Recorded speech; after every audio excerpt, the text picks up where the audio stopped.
Is a Windows 10 PC running slow? In this video, I'll show you a simple fix that can make your web system faster in just a few minutes. Go to search menu and type system. Click on open the system. Select advanced system settings.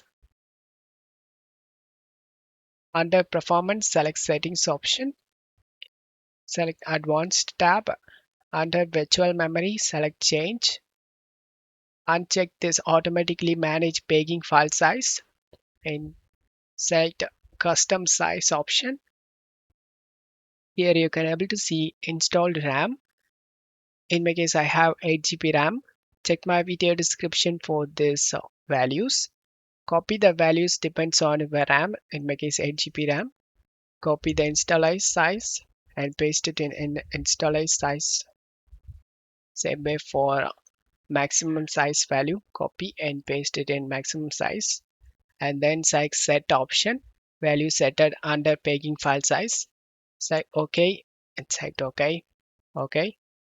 And restart your PC for the changes take effect. After applying this fix, your PC should feel smoother, handle multitasking better, and experience fewer slowdowns when memory usage get high. If this helped, don't forget to like and subscribe for more tech tips.